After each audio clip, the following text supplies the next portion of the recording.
ekstremisme atau radikalisme dalam terminologi kita itu dibagi tiga, yaitu ekstrim kanan ya, yang mengatasnamakan agama, yaitu misalnya khilafahisme, daulahisme, wahabisme, kan begitu.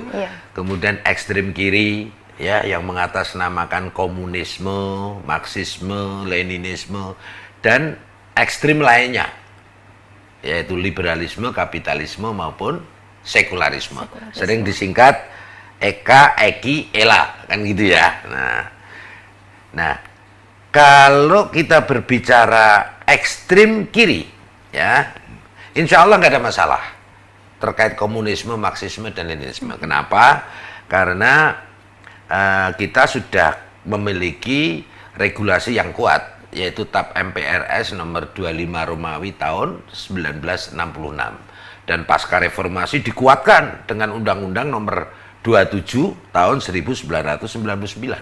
Sehingga kalau terjadi kebangkitan PKI atau komunisme, ya tinggal ditangkap, diproses hukum oleh polisi atau penegak hukum. Jadi tidak perlu menunggu Densus ataupun BNPT. Ya, Densus kan sebagai eksekutor penegak hukum di bidang tindak pidana terorisme yang semuanya dijiwai oleh paham radikalisme tadi.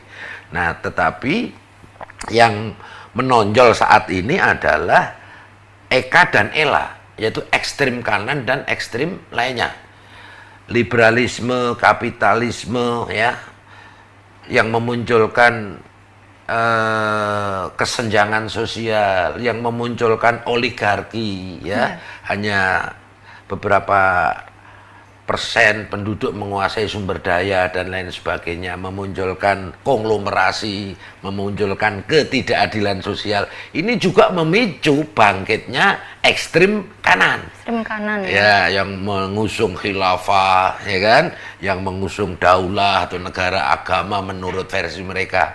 Nah, ini yang selama ini memang EKA dan ELA ini belum ada regulasi yang melarangnya. Kalau tadi EKI, ekstrim kiri, sudah ada regulasi yang kuat, yang ekstrim lainnya dan ekstrim kanan itu nggak ada larangannya. Sehingga ketika mereka muncul, bangkit, mengglorifikasikan ideologi yang jelas-jelas itu anti Pancasila, lah aparat penegak hukum tidak bisa bertindak. Lalu bagaimana untuk mengantisipasi gitu? Nah, mengantisipasinya terkait dengan terorisme, ya, terorisme ini kan tindakan atau perbuatan yang menggunakan kekerasan atau ancaman kekerasan, yang memunculkan suasana teror dan rasa takut secara meluas di masyarakat, memunculkan korban jiwa, memunculkan kerusakan dan atau kehancuran terhadap fasilitas publik, fasilitas internasional, objek-objek vital, lingkungan hidup, dengan motif ideologi, politik, atau gangguan keamanan. Tiga ini motifnya. Nah, Undang Nomor 5 2018 mengamanahkan kepada kami, ya, Densus sebagai aparat law enforcement, penegak hukum, dan BNPT sebagai lembaga non kementerian yang berfungsi mengimplementasikan dan mengkoordinasikan seluruh elemen masyarakat, bangsa, dan negara, yaitu bahwa penanggulangan terorisme yang dijiwai oleh paham radikalisme atau ekstremisme tadi harus dilakukan secara holistik, dari hulu sampai hilir. Hilirnya adalah penegakan hukum oleh Densus 88 anti teror Polri, hulunya adalah pencegahan.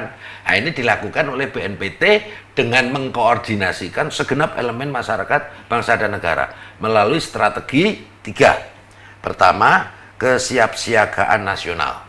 Nah, kesiapsiagaan nasional itu tidak hanya kesiapsiagaan pasukan, fisik, senjata, ya, anggaran, dan lain sebagainya, tapi kesiapsiagaannya juga kesiapsiagaan ideologi sebagai akar masalah dari radikalisme terorisme itu sendiri, yaitu bagaimana supaya masyarakat itu kuat, tangguh, ya, ulet, dan imun terhadap segala paparan ekstremisme atau radikalisme, baik itu kanan maupun ekstrim lainnya tadi.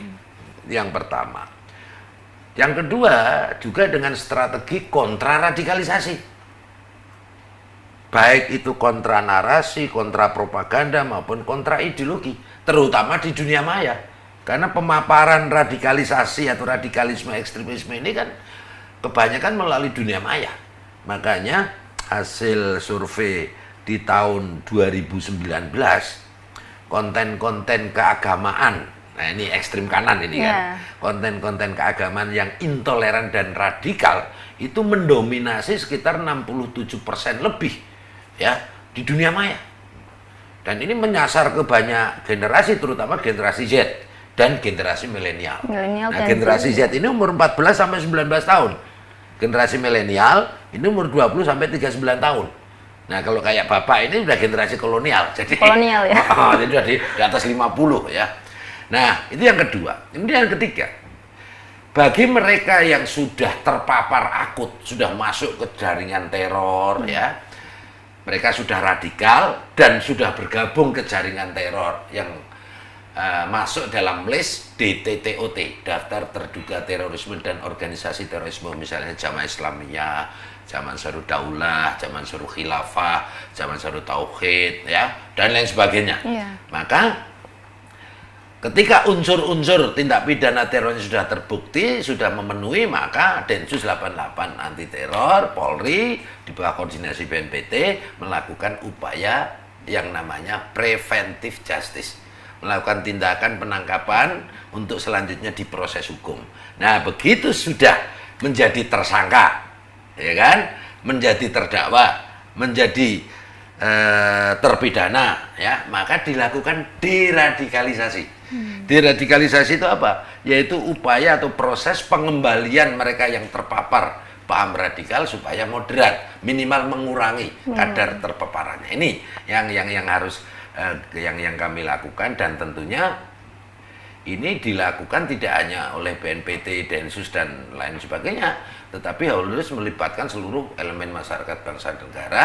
Makanya BNPT membuat strategi kebijakan yang namanya pentahelik.